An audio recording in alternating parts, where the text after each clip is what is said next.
we kind of coming up on the end, but I wanted to touch on something that's kind of serious, right? Oh, Lord. Here we go. So, Get my There we go. drink, Oh, baby. God. like I might need a drink, too. this past year, right? You were sidelined, and many people didn't know. Actually, a lot of people didn't know what was going on. Me, one of the people. I want It her was close friend a and lot didn't of know. speculation. So, whatever you comfortable with sharing with us, could you just inform the people or us like what was going on with you? Yes, I went home after our game in New York, getting ready to go on vacation, All-Star break, Olympic break, and ended up just being in a lot of pain the night before I was about to leave to go on vacation.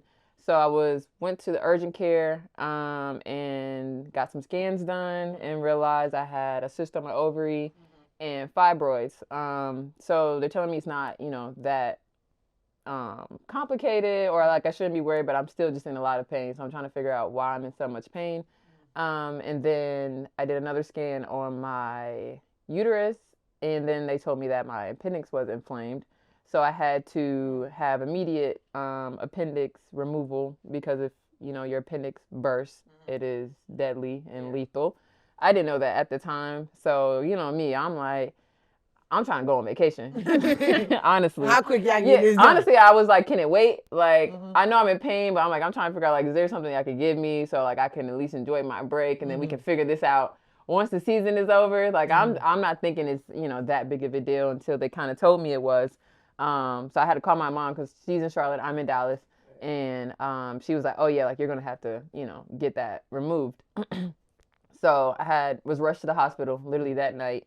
And had the surgery. Pretty much everything went well as I thought it did. So after the surgery, they told me it's probably like 2 weeks recovery time and I should be fine. So of course now I'm thinking like, okay, well, I'm not going to be able to enjoy my break, but at least I'll be ready for the season once it starts back up. And then what happened? Yeah, I think I went home and just started to have more complications during that healing process. I just didn't feel right. Like I felt honestly in more pain than I was prior to even having the surgery. And I had a fever, I'm throwing up, still like I'm just in so much pain, like can barely move, can barely walk, like can't sit up straight. So I had to go back to the hospital. There was fluid still in my stomach from the surgery, which turned into bacteria. And that's what ended up causing the sepsis and being septic. So now there's bacteria in my blood. I have blood poisoning, E. coli. So I also had abscesses. So there are pools of bacteria in my stomach that was just recreating itself because my body was fighting it. Like my body knew that I was sick. So I'm just spending that whole time like fighting it. I went to the hospital 3 times. So after the second time, I still went home just because there was nothing really being done. I didn't feel great, but I felt better than like the pain in my stomach went away. But I also didn't feel like I was getting better, but still went home. So now. So the hospital sent you home even though you wasn't. Right. They ain't did no extra scans or nothing. So I had 3 blood transfusions. So I was losing a lot of blood really fast to the point where I couldn't stand up longer than 10 seconds without feeling like I was about to faint. Could barely take a shower. Like the heat made me like lightheaded. Just standing and barely walking. I literally could barely do. And that's why I had to go back the third time because I ended up having pain on my right side to the point where I couldn't lift my arm up. Like it felt like I get emotional now. I was trying not to. You good. You good. I mean, the pain on my right side, I felt like I couldn't even, raise my arm anymore. Give it a second. I'm a water bag, so I don't even know what you're doing right now. I don't even know what you're doing right now. Yeah. It was hard because I had fluid around my lungs, so it was very hard to breathe. So I'm in the hospital, literally battling so many different ailments. Like it's sepsis, it's the abscess, it's the fluid. I can't walk. I can't barely talk. Like I didn't have enough strength to even talk.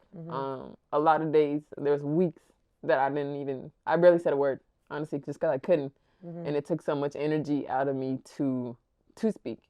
So, honestly, going back to the hospital a third time probably saved my life, because then I had a second surgery on my stomach to remove the abscesses, but there are also bacteria in places that they couldn't reach without, messing up my other organs. So they had to watch that, and I had tubes and drains that were placed on my stomach to kind of take the bacteria that they couldn't get out themselves, and just had to let it, do its work. So I was on antibiotics for 6 weeks. I had 6 drains put in me, like literally, like all over here. I had one in my ass, bruh. Like it was crazy, like for real. Like it's insane, like what actually I was going through, and like nobody, like say, no one knew. Like you weren't the only one. So because I felt so. I wanted to fight you because I'm like, why are you not texting me back? Why are you not on the sideline? Like, what is going on? No one knew. I honestly didn't even know what it was. Like at the time, like I just remember just feeling extremely sick and like not being able to do anything, barely to communicate with people. So of course, there's speculation. The W, like I just disappeared. Honestly, like I went from playing July 16th to no one seeing me for 2 months, and no one hearing from me. So everyone was like, "Where is she?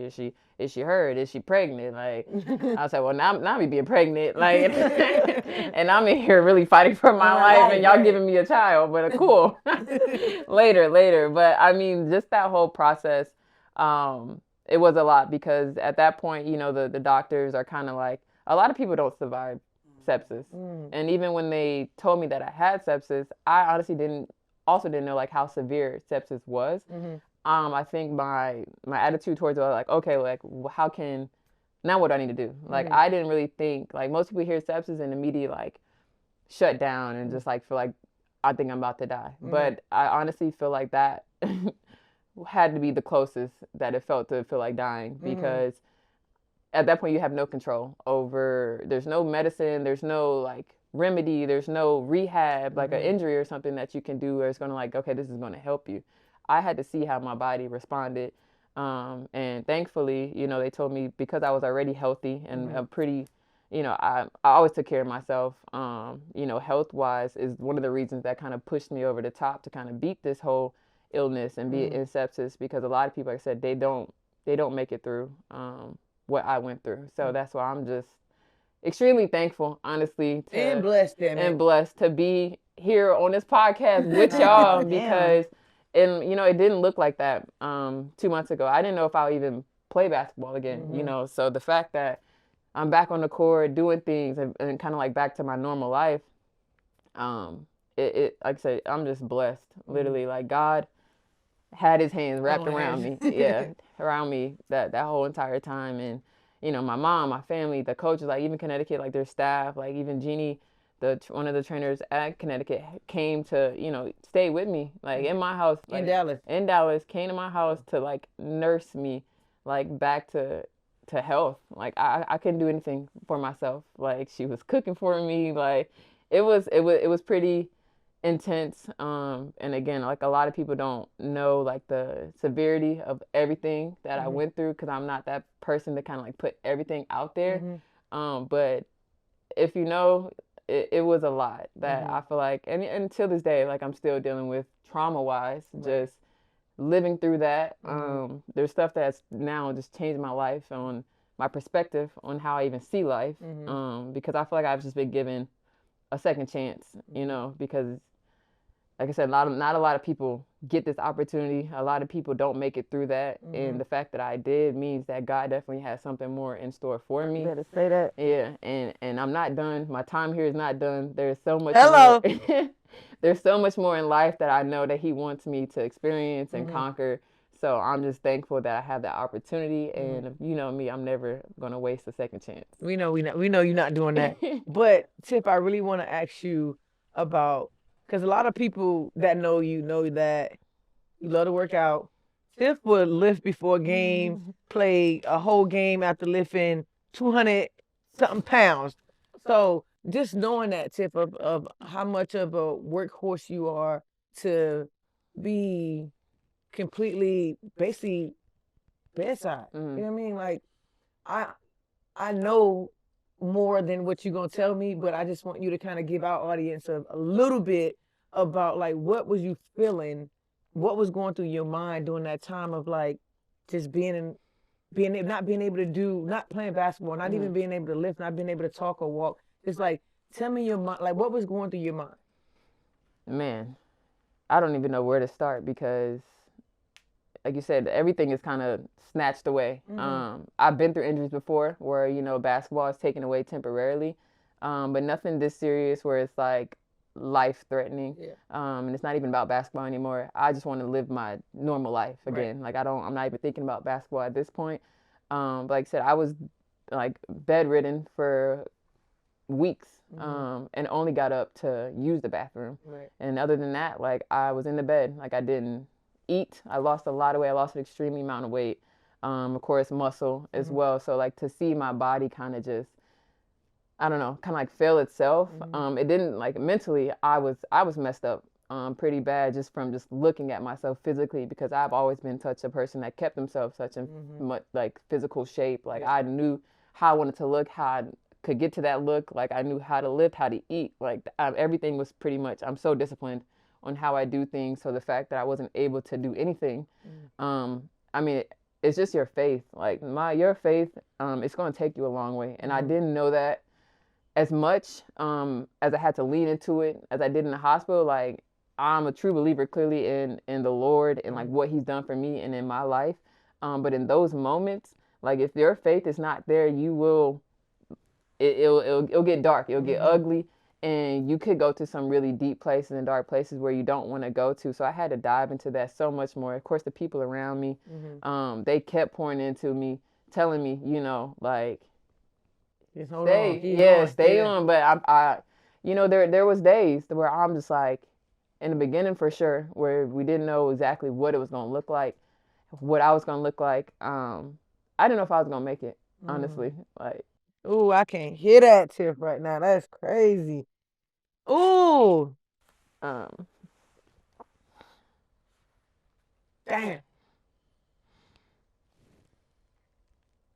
You want to be emotional today? I ain't got time for you today. I ain't got time. It's hard.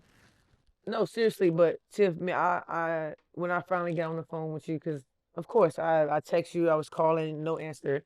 When we finally got on the phone and you told me everything,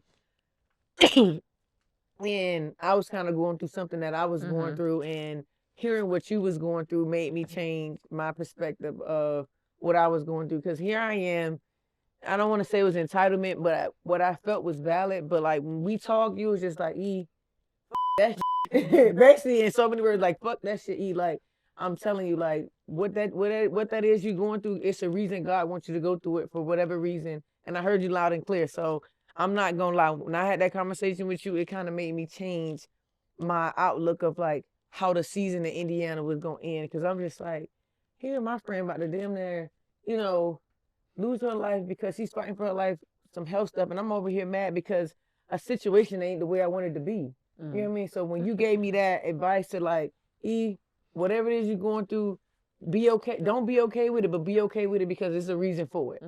So thank you for being able to give me a little bit of encouragement when you was going through what you was going through. So I appreciate you for that. But goddamn, Tiff. Yeah. I did not know it was that bad. Yeah. You know what I mean? It got pretty bad, but again, like I said, so many people I had around me that just didn't allow me to give up. You know me, I'm a fighter. I'm a fighter. Any day I was gonna fight them doctors at that point. Tell me something. Right. I was about to flip the table over something. Like at that point I know they was tired of me. I was tired of them. I was in that hospital for so long. I know I got on their nerve. You said your mental was low then, which obviously expected. Today, right now, you had the gauges 1 through 10, 10 being the best, 1 being the worst. Quick little where you at? Mental check-in, I'm at a 15. Woo! Let me get a hug. Let me get a damn hug. It's okay. It's okay. Hey. I'm at a 15. Absolutely. 15? Yeah, I feel great. You know how like the scale be like right here, and then when you get over there, get the you done broke my I scale. broke the scale. Yeah, Tiff done broke my I broke damn the mental scale. check scale. We having I a great like time that. then. We I love like that. that. I broke the scale. Why you had a 15? I mean, like I said, my past couple months have been some of the worst of my life. Like the lowest points of my life, literally.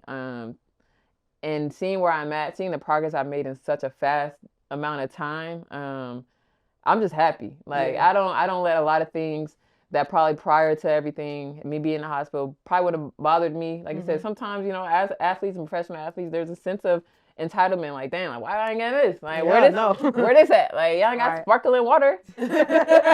Crazy. Like now y'all just piss me off because I ain't got no sparkling water. But I mean, like, let's be for real. Who cares? Right. Honestly. So it's like just being in those situations and like now going through life again with a different perspective, with a different lens.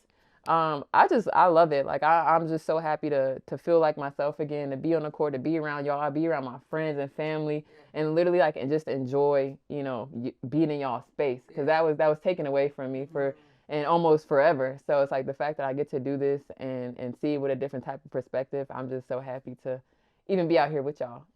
So Tiff, what's next for you? What's next for Tiff? Like the world would want to know. The WNBA.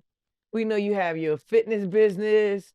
We're gonna talk. We're gonna give you 2 seconds to talk about that, to highlight that, and then just like what you want to do next. Like what's next for Tiffany Mitchell, since like now you had that second chance. The old Tiffany Mitchell probably ain't, you know what I mean? So it don't even exist right now. Like you in a whole nother era. So what's next for you? I mean, I'm a free agent, so you know Free agent. We're going back into that pool again, and you know, them waters get a little murky sometimes. But you know, it's the life we live, the life I chose. But yeah, I mean, honestly, the biggest thing for me was just to make sure people know that I'm healthy, which I am. I'm great, better than ever. Hey, honestly, she said she's at a 15. The scale was 10, baby. My Look, scale broke. I gotta feel go good. 5. I ain't gonna lie. I've been working. I've been cashing. I don't think I missed in a week for real. No, I'm just kidding. I'm joking. No, I'm joking. But no, I feel really good. Like you said, fitness-wise as well. I have my Tip Fit business that I had to pause momentarily just because I wasn't able to, you know, give as much as I was doing prior to everything. But I'm about to start back up and start training again online. So definitely Now take it you got off. a testimony now. I now do. you have a real life testimony that Absolutely. people can really pay attention and listen to, and not it be, oh, I just read on this and I know how to get you healthy. No, like you really a walking, like you living it. Yeah, I'm a living, walking billboard of what I preach and what I'm already telling people. Right. So that's why I said, like, going through this kind of just redefined my purpose. Like, I was already super health freak, nutrition anyways, but it's like someone that is a top tier healthy person that almost died to something like that. Like, you can only imagine like the everyday person that doesn't probably is not aware of certain things, that doesn't take their health as serious. And it's like, I'm here now to really preach. I do have like, God put you through that test for a testimony to tell them, like, look, these are the things you need to do, and you better listen, because I was there. Like you don't trust nobody more until it actually happens to them. And I think a lot of people, for me too, like, you need to see it to believe it. And that just goes with like how I'm carrying myself through life. So that's what's next for me. Honestly, just pouring that back into people as much as possible, much positivity, information, awareness that they probably need to do, you know, health wise, and then, you know, just getting better on the court. You know, I'm working out, getting stronger, you know, putting my weight back on. Like I said, I lost a lot of weight when I was in the hospital, but you know, I like the size that I'm at, honestly, right now. You do look good, Bookie. You look good.